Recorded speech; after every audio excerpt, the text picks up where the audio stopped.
Você não saiu da tua casa em vão, irmão. Se você veio aqui essa noite para apresentar a tua vida diante de Deus, aqui é o lugar certo. Se você veio buscar algo, aqui é o lugar certo. Se você veio para adorá-lo, aqui é o lugar certo. Aqui é o lugar certo onde o Espírito Santo se manifesta no nosso meio. Aqui onde o Deus poderoso tem todo o poder para agir na minha vida e na sua vida. Basta simplesmente abrir o coração. Deixa Ele falar contigo. Não espere de mim, irmão. Eu não tenho nada. Mas o Todo-Poderoso, aquele que se faz presença na casa, Ele tem algo especial para a sua e para a minha vida. Não abra vossas Bíblias comigo, porque o relógio anda acelerado e o tempo é curto. Então precisamos de aproveitar esse tempo. No livro do Atos dos Apóstolos, capítulo 16, uma passagem bem conhecida. Creio eu que você já deve ter ouvido isso 30, 40 vezes. Mas a palavra de Deus se renova a cada dia. E eu creio que Deus tem algo especial para falar contigo nesta noite. Aqueles que estiverem com a sua Bíblia aberta em referência à palavra do Senhor, Atos dos Apóstolos, capítulo 16, vou estar lendo o verso 30 em diante. Amém?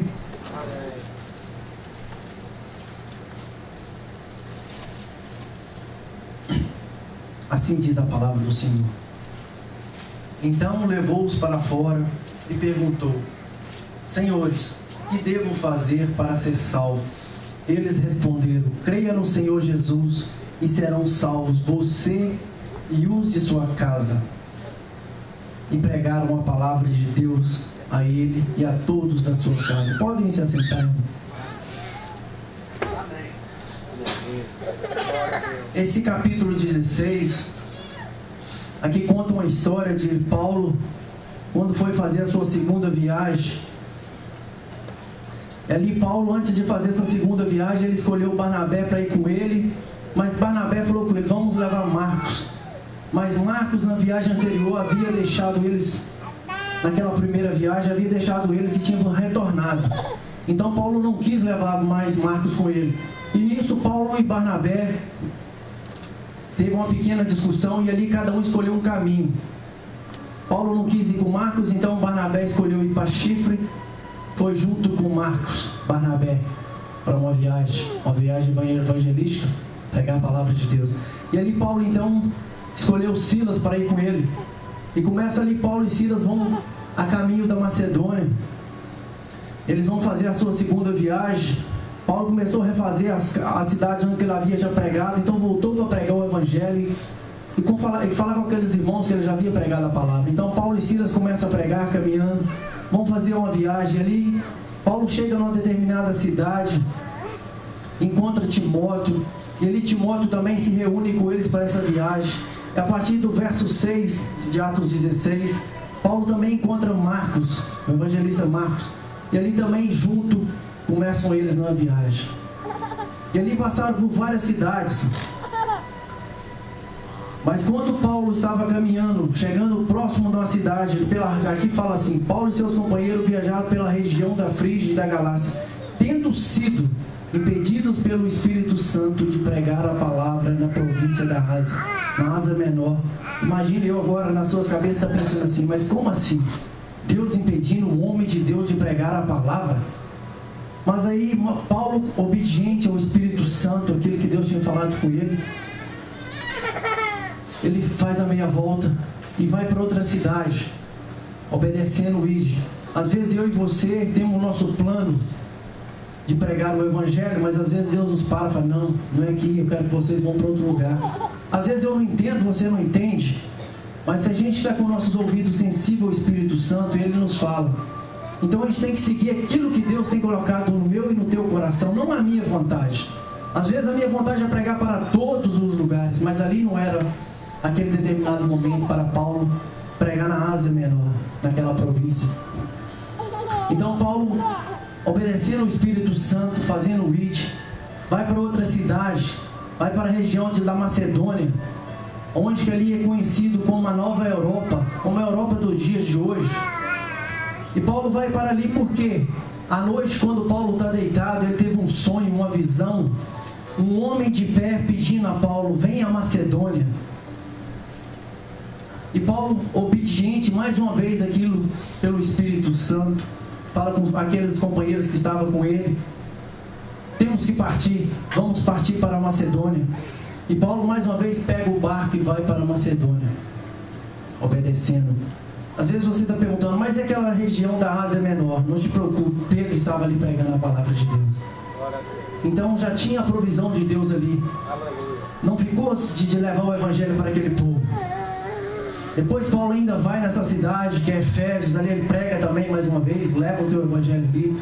Então não te preocupe, ali é tudo conforme a direção de Deus, conforme o Espírito Santo foi direcionando o homem. Ele tinha o teu plano marcado, mas Deus não queria aquilo. Deus falou, não, você tem a sua rota, mas eu que tenho o seu caminho, eu que tenho a direção para a sua vida. Então Paulo ali, obedecendo o Espírito Santo, obedecendo o ID de Deus, chega na cidade de Filipos. Depois de partir de Troade, quando ele havia navegado, ali ele chega nessa cidade, uma pequena cidade da província romana, e ali ele começa junto com aqueles que estavam junto com ele, com aqueles missionários, assim, devemos procurar uma sinagoga, porque Paulo sempre quando chegava numa cidade, ele procurava uma sinagoga. Sinagoga era um lugar que o povo se reunia para orar, para falar com Deus. Então, como aquela cidade tinha poucos judeus, para ter assim, uma sinagoga precisava de ter 10 membros, 10 homens de 10 famílias para poder ter uma sinagoga. Como aquela cidade tinha poucos judeus, então não tinha. E como era de costume dos judeus, quando não havia uma sinagoga, um templo para eles se reunir, eles se reuniam na beirada do rio, ao sábado, como a gente vê. E ali Paulo então vai com seus companheiros, Silas, Timóteo estava acompanhando ali, eles estavam em 4 homens, e Marcos, o evangelista. E ali eles chegam no sábado e vão ali encontram um lugar à beira-rio. E ali tinha umas mulheres reunidas, orando ao Senhor. E Paulo ali começa a pregar o Evangelho para aquelas mulheres. E elas param para ouvi-lo. E Paulo fala com uma mulher chamada Lídia. E essa mulher abre o coração para ouvir aquilo que Paulo estava falando. Aquela mulher era uma mulher temente a Deus, mas ainda não tinha conversão verdadeira. Ela simplesmente participava de orações, simplesmente ia à igreja, por simplesmente ir. E quando Paulo fala com ela do Evangelho de Cristo, da transformação, do Evangelho que transforma, que traz poder na vida das pessoas, ela fica admirada. Então ali Deus trabalha no coração dela e abre o coração para o entendimento da palavra de Paulo. E ela se converte ao cristianismo. Ela deixa de ficar no judaísmo e vem para o cristianismo. E ali ela aceita Cristo. Ela para de ser simplesmente uma mulher que frequentava orações, e sim passa a ser uma verdadeira mulher de Deus, uma mulher que tinha ali. E ali, depois que Paulo prega para essa mulher, que ela se converte, que ela se entrega no Evangelho, e ainda Paulo aproveita a oportunidade e ela fala assim, vão até a minha casa. E ali tinha mais familiares dela, Lídia, uma mulher muito rica, comerciante de Tiatira, que vendia púrpura, que era um pano muito caro naquela época. Ela apresenta a família dela para Paulo e para os discípulos ali. e todos da sua casa também se converteram ao cristianismo. Então ali não foi simplesmente ela, mas todos da sua casa também se renderam ao evangelho transformador. E após todos da sua família se converterem ao evangelho, se aceitarem a Cristo, Paulo batiza eles, são batizados, tem a confirmação de Deus na vida deles, e ela convida Paulo: vão até a minha casa. Ele ficou meio assim indeciso, mas é uma mulher, então ela era chefe da casa, e naquela época a mulher chefe da casa. Eles ficaram meio em dúvida se ia ou se não ia, mas ela fala para eles assim: o Senhor abriu o vosso coração. E ela faz uma pergunta: se os senhores me consideram uma crente no Senhor, venha ficar em minha casa. Então após ela aceitar a Cristo junto com a sua família, ela faz o convite para os discípulos, e eles aceitam, vão para a casa dela. E ali eles começam a pregar o evangelho para todos da casa e para os amigos. E quando a gente vai ver nessa história, a gente vai estudar, ali começou a primeira igreja da Europa. Foi a primeira mulher a receber o evangelho de Deus, foi Lídia, na Europa. Então uma coisa marcante, que a partir daquele momento, além de ela largar de ser simplesmente uma mulher que ia nas orações, que ia ao templo, ela vem ao cristianismo. A sua casa é abençoada por Deus e, além de tudo, torna a primeira igreja. Além dela abrir o coração, ela abriu a casa para que todos pudessem se reunir na casa dela e receber aquele Cristo que ela também recebeu. E após isso, Paulo e Silas, caminhando nessa cidade todos os sábados, durante os dias também, quando eles andavam para pregar o evangelho, e nesse percurso que eles caminhavam da casa de Lídia até esse lugar de oração, à beira do rio, tinha uma jovem endemoniada, uma jovem que era possessa. E sempre quando Paulo e Silas passavam ali, essa jovem gritava, falava assim, eu vou ler para ficar bem certo: estes homens são servos do Deus Altíssimo, eles lhe anunciam o caminho da salvação. Mas aí você pergunta, como um demônio, um diabo, está pregando o evangelho? Porque verdadeiramente eles eram homens servos do Deus Altíssimo, verdadeiramente eles estavam anunciando o evangelho da salvação. Mas o demônio não estava ali para fazer proclamação do evangelho, estava para fazer escórnio, estava ali para fazer confusão na cabeça do povo. E ali essa mulher sempre falava com eles, eles passavam dia após dia, ela sempre ia atrás deles gritando: estes homens são servos do Deus Altíssimo, estão vos anunciando o evangelho da salvação. Até que chegou um ponto que Paulo já não aguentava mais caminhar e ouvir aquela voz gritando atrás dele, aquela jovem falando isso, que um dia ele deu um basta. Ele repreendeu aquele demônio: eu te repreendo pelo nome de Jesus Cristo, saia dessa vida. Imediatamente aquela mulher ficou curada, aquela mulher saiu, aquele diabo saiu daquela vida, e aquela mulher recebeu a salvação, aquela jovem. Mas após essa mulher, que tinha um espírito de adivinhações, assim diz o espírito de Pitom, aqueles homens, tinha uns homens que ficavam por detrás dessa mulher, que a exploravam, que era como se fosse dono dela, porque ela era uma escrava grega, e era possuída por demônio. Então ela fazia adivinhações. E como essa cidade de Filipos é uma cidade muito rica e muito conhecida, porque essa cidade é uma cidade de rota, que ficava entre duas grandes regiões da Macedônia e da Ásia Menor. Então sempre ali era um lugar de porto, as pessoas vinham de viagem, paravam ali para ir para outros lugares, para outras regiões. Então era uma cidade conhecida e rica. Muitas pessoas chegavam ali e até com essa jovem para ver o que ela tinha para oferecer para eles, porque ela fazia adivinhações do futuro. Eu procurei saber até quando ela profetizava na vida das pessoas, até quando ela dizia algo, mas nenhum livro do que eu tenho me informou nada sobre até que ponto ela adivinhava o futuro das pessoas. Mas eu sei que aquilo não era de Deus, aquilo era do diabo usando aquela jovem. Então esses homens ficaram enfurecidos com Paulo e Silas, porque aquela jovem já não tinha mais aquele espírito de adivinhações. Então como que eles iam usufruir daquela jovem escrava? Como que eles iam poder ganhar dinheiro com aquela jovem?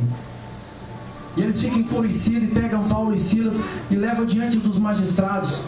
que eram os homens de autoridades ali, e apresenta Paulo e Silas diante dos magistrados e fala: estes homens judeus estão aqui fazendo bagunça, alvoroço, trazendo alguma coisa que não é da romano, não é nada de nós. E estes homens estão aqui fazendo alvoroço dentro da cidade, proclamando um evangelho, dizendo alguma coisa que tem trago confusão para o povo. São judeus, estão perturbando a nossa cidade, programando costumes que a nós romanos não é permitido aceitar e nem praticar. E a multidão se ajunta ali diante de Paulo e Silas, diante daqueles magistrados, e começam perguntando, fazendo alvoroço, algazarras. E aí? Aqueles homens, sem perguntar, sem querer saber muita coisa, simplesmente manda fazer o quê? Pega Paulo e Silas, leva para a prisão e manda açoitá-los. Paulo e Silas são açoitados com chicotes. E isso, quando acontecia, se rasgava as roupas das pessoas e batia bastante, até que o sangue saísse, até que a pele das costas ficasse dilacerada. Praticamente o que fizeram com Cristo. Bateram bastante neles, bateram muito. E aqui a gente começa a pensar: mas como assim? Homens que tinham escolhido um plano, Deus muda o plano deles, muda a rota que eles estavam indo. O Espírito Santo fala com eles: não quero que vocês vão para aí, quero que vocês venham para aqui. Obedecendo o ID de Deus, tendo uma visão do Senhor, mostrando: a Macedônia clama por socorro, um homem de pé clama por vocês. E eles obedecendo, eles vêm e pregam o evangelho para uma mulher, e essa mulher abre o coração. Eles vão e expulsam um demônio. Homens obedecendo a Deus e fazendo o ID do Senhor. Homens que mostram a presença de Deus com eles. E ali agora eles são açoitados, são presos. A gente fica sem entender: mas e aí, como assim? Mas às vezes o plano humano tem um pensamento, mas o nosso Deus é soberano, Ele que tem a direção. Mas ali Paulo e Silas vão para a cadeia, vão para o cárcere, e ali eles são amarrados, os pés num tronco, e ficam ali presos após ter apanhado bastante. E num determinado momento, isso aconteceu no percurso do dia, quando vai chegando a noite, é o lindo da história, eles estão ali, em vez de estar chorando, murmurando, sem entender, às vezes está perguntando, como às vezes eu e vocês fazemos: mas Senhor, estou pregando o teu evangelho, por que está acontecendo? Está tudo ficando desavesso, eu não estou entendendo, meu Pai. A minha casa, a minha família, agora estou até apanhando. Mas eles não murmuraram, ficaram calados ali, tranquilos. Mas num certo momento começaram o quê? Porque às vezes para mim e para você é difícil, em meio à luta, em meio às dificuldades, louvar. Começaram ali a louvar ao Senhor, começaram a cantar hinos de louvor e adoração, bendizendo o nome do Senhor. Por volta da meia-noite, ali eles cantando, louvando, bem no interior da cadeia que eles estavam, pois eles foram guardados num lugar bem seguro, para que não pudessem escapar. Onde que só preso ruim mesmo ficava lá, irmão. Só aqueles que mereciam algo bem severo, amarrado com os pés dentro de uns buracos, que era bem doloroso, além de ter apanhado com os pés amarrados, que não tinha como nem se mexer. E eles começam a louvar ao Senhor.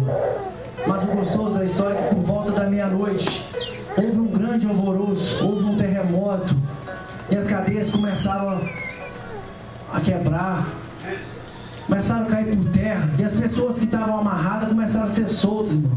Os grilhões, as algemas, os presos que estavam ali, todos foram libertos, pois ali houve uma presença, uma manifestação do Espírito Santo tão grande, daquele Deus tão poderoso, que todos aqueles que estavam ali naquela cadeia foram libertos, todos aqueles foram soltos. E nessa noite, irmão, pelo poder do Espírito Santo, todas as algemas, todos os grilhões que estão na minha e na sua família, pelo poder do sangue de Jesus que cai por terra. Nós viemos aqui para clamar pela minha família e pela sua família. Eu sei que é duro, mas o nosso Deus, Ele tem o controle. O nosso Deus, Ele está por cima vendo tudo. Parece que eu não estou enxergando, parece que você não está vendo, mas Ele está ali, irmão, Ele está no controle. Ele só está esperando o tempo certo. O nosso Deus é o Deus de provisão. Na hora certa Ele age. Mas nós devemos o que? Louvar, meio diante a luta, diante das dificuldades, devemos louvá-lo.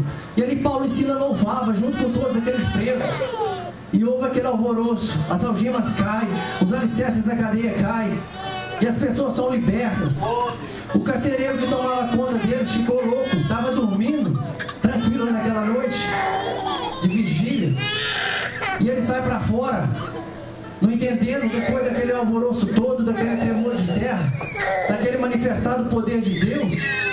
E ele sai, desembanha a sua espada, porque ele conhecia. Lembra da história de Pedro, quando foi preso? Pedro, o anjo tirou ele de dentro da cadeia. Não teve terremoto, não houve alvoroço. Simplesmente o anjo do Senhor pegou ele. Vem, meu filho, vem para fora, que o teu povo está te clamando por ti. A tua igreja está intercedendo por você, não é a tua hora de morrer ainda. E o anjo tira Pedro de dentro daquela cadeia, abre as portas, e Pedro sai entre meio aos guardas que estavam algemados. Ninguém viu, mas aqueles guardas que deixou Pedro escapar, que não foi da vontade deles, mas que deixou, através do poder de Deus, foram mortos por César, o governador romano. Então aquele guarda que estava ali tomando conta de Paulo e Silas sabia do seu futuro, sabia o que ia acontecer com ele. Você agora, os presos fugiram, a cadeia desmoronou, não enxergam nada, em plena escuridão, meia-noite. Ou simplesmente ele faz o quê? Desembanhar a espada para suicidar, irmão. Quando a pessoa não tem Cristo, diante da luta, o que ele pensa? Vou pular do prédio, vou tomar um veneno, vou degolar minha cabeça, não sei, pensa só coisa que não presta, porque provém do diabo. Mas ali, não sei como, no escuro, Paulo diz para ele: não, espera, estamos todos aqui dentro, não há motivo de você tirar a tua vida. No escuro, irmão, não sei como Paulo viu aquela espada, porque o carcereiro imediatamente pediu luz.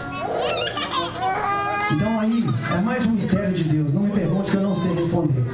Eu sei que Paulo viu. Então aquele carcereiro que ia se suicidar, ao ver toda aquela história, tudo aquilo acontecer diante dele, a única coisa que ele pôde fazer foi se ajoelhar diante de Paulo e Silas, prostrou diante deles, perguntando para eles esse verso que eu li. O carcereiro pediu luz, entrou correndo, trêmulo, prostrou-se diante de Paulo e Silas. Então levou-os para fora e perguntou: senhores, o que devo fazer para ser salvo? Ele entendeu que aqueles homens que estavam naquela cidade já por vários dias, pregando um evangelho, falando de um homem, falando de Cristo, o carcereiro imediatamente entendeu que ali havia um homem de Deus, havia algo sobrenatural acontecendo. Como com a cadeia abre as algemas e nenhum prisioneiro foge, ninguém quer escapar, quem quer ficar preso e ver as algemas soltas, ficar ali paradinho? Ali ele entendeu que havia uma presença sobrenatural naquele lugar, e ele se prostra adorando aqueles homens. E simplesmente o que Paulo e Silas fazem? Prega o evangelho, fala de Cristo. E responderam: creia no Senhor Jesus e serão salvos você e os de sua casa. E pregaram a palavra de Deus a ele e a todos de sua casa. Quando lemos esse verso de todos de sua casa, às vezes a gente para e pergunta: mas e aí? Se eu aceitar a Cristo, todos os meus familiares também vão aceitar? Esse texto não é uma promessa. Isso aconteceu para ele, para o carcereiro, aconteceu para Lídia. Mas por quê? Era uma cultura que quando um homem da casa, que era o chefe, aceitava um evangelho, os demais aceitavam junto, porque sabia, quando o teu pai aceitou algo de bom para ser, isso era de cultura. Então isso aconteceu ali com eles. Não quer dizer que pode acontecer comigo e com você, que nós todos, como nós estamos aqui clamando pela nossa família, aceitar a Cristo. Às vezes é duro, mas aqui não é promessa. Se eu falar para você que todos da sua casa, mediante essa palavra, eu estou mentindo. Aqui foi para aqueles. Mas que possamos interceder para o teu familiar, para o meu familiar.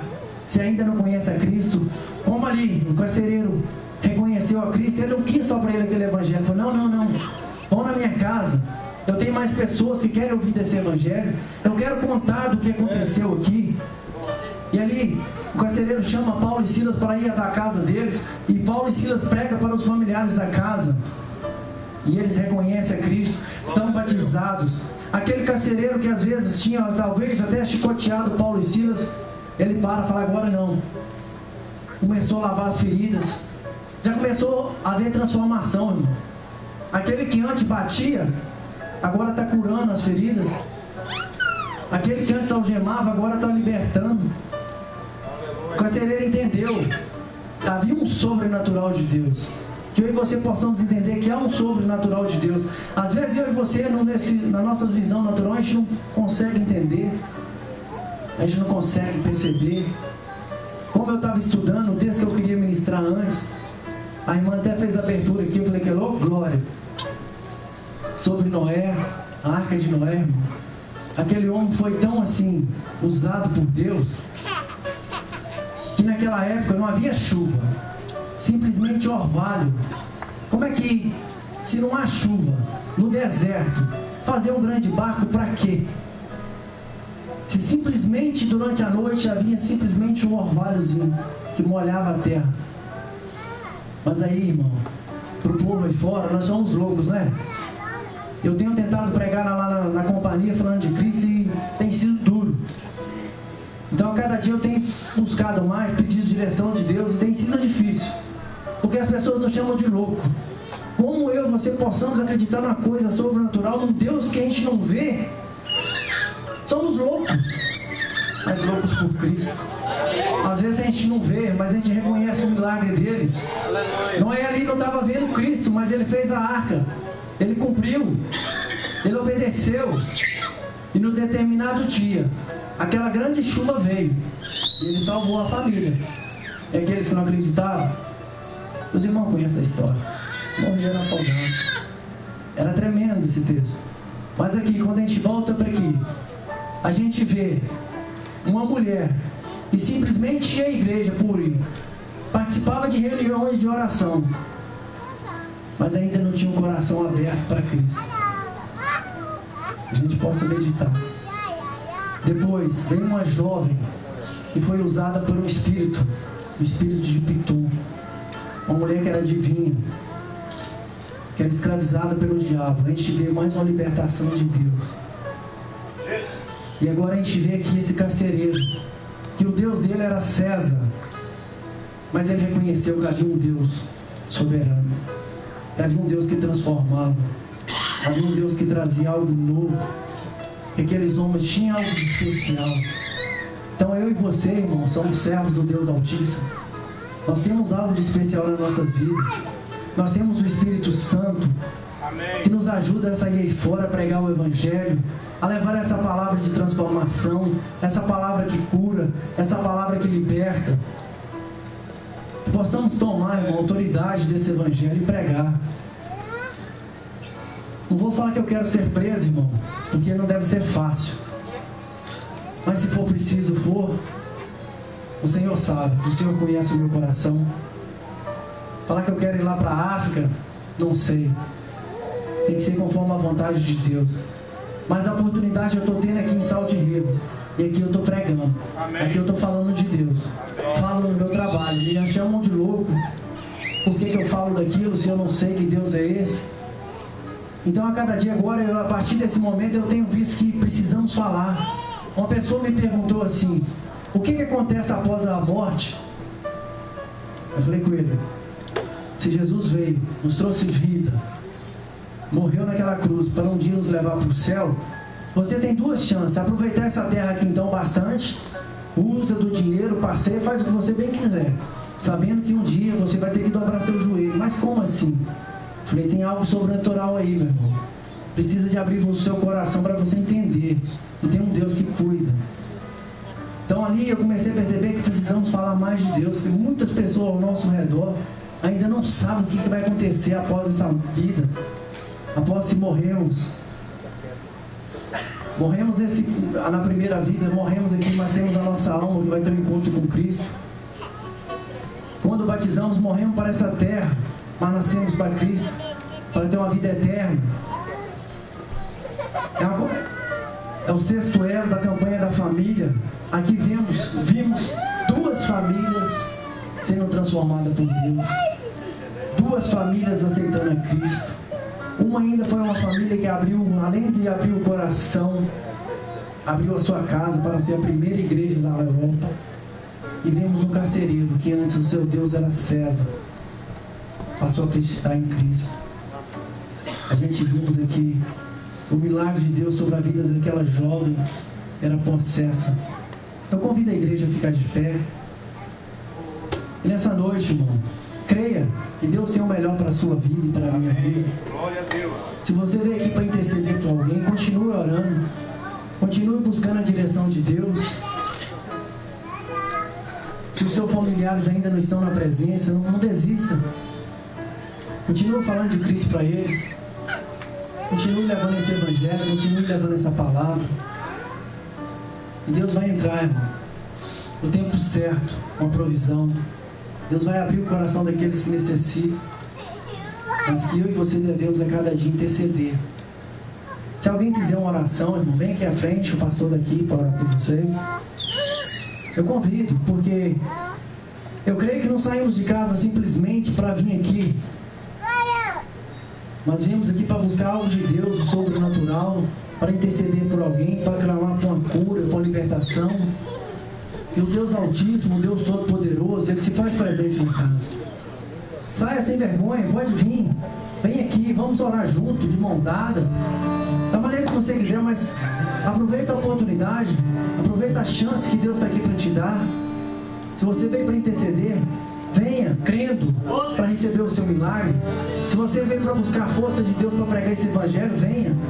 O Espírito Santo de Deus se faz presente. Ele está aqui para te renovar, para te curar, para te dar a tua transformação, para libertar o teu familiar. A abertura do culto hoje foi dura. A irmã falou do testemunho da vida dela, do familiar ali. Não é fácil, mas ela está aqui, intercedendo por aquele familiar. E eu creio que Deus possa ir visitá-lo e libertar aquela família. Aquela mulher outrora que falava da palavra de Deus, hoje está aí desviada. Aquela jovem que recebeu o milagre, mas ela precisa ainda de abrir o coração, para que Deus possa entrar e trazer a verdadeira libertação na vida dela. Como Deus aqui colocou Paulo e Silas e curou aquela jovem, libertou. Eu creio que Deus possa libertar a tua irmã. Porque o nosso Deus é poderoso. Eu agradeço a oportunidade. Em nome de Jesus. Oh Deus, Tu és tremendo, Jeová. Tu és tremendo, Jeová. Você está com vontade de profetizar nesse vale hoje? Você está com vontade de profetizar nesse vale hoje? Você quer profetizar nesse vale hoje? Os ossos podem estar sequíssimos, mas o Senhor dá vida. O que você quer que o Senhor transforme nessa noite? O que você quer nessa noite? Diaconisa Leda, por favor, esteja orando com a irmã Isabel, junto com a Roseli. Evangelista Vanderlei, ora junto com o evangelista Jacinto, Renildo, Joaneci. Diaconisa Isabel, por favor, ora junto com a Nancy aqui.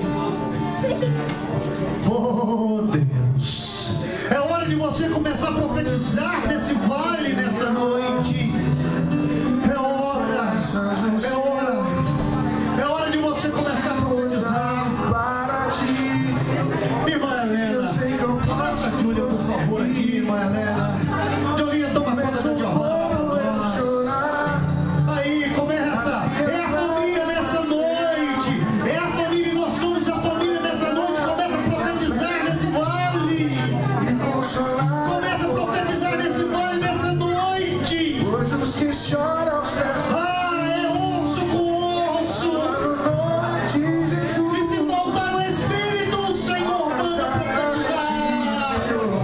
O Senhor manda profetizar.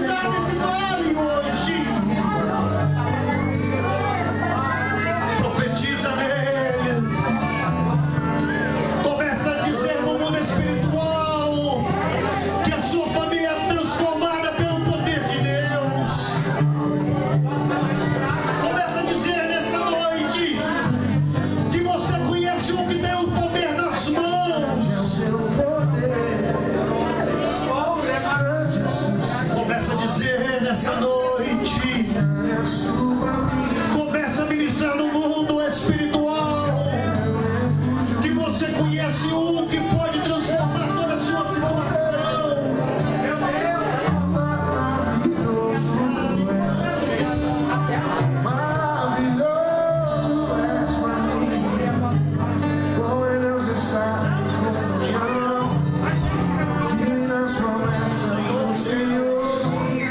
Começa a passar em revisão a igreja nessa noite. Espírito Santo de Deus, cada família que está aqui, Senhor, vai tocando nessa noite, toca nessa noite, cura nessa noite, Espírito Santo de Deus. E consolar meu coração. Hoje os que choram os pés da cruz, ao ver o nome de Jesus, alcançarão a ti, Senhor, misericórdia.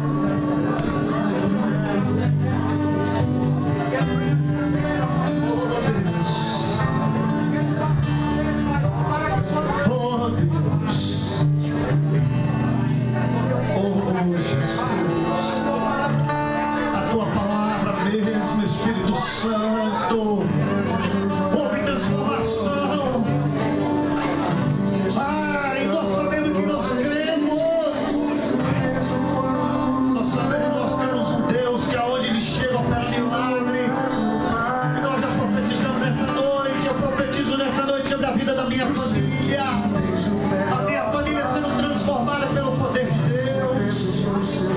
Eu já começo a profetizar sobre essa cidade é do Senhor Jesus. As promessas Profetizo.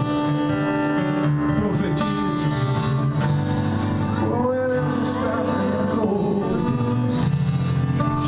nas promessas do Jesus, Senhor, as tuas promessas, Pai. olhando embaixo.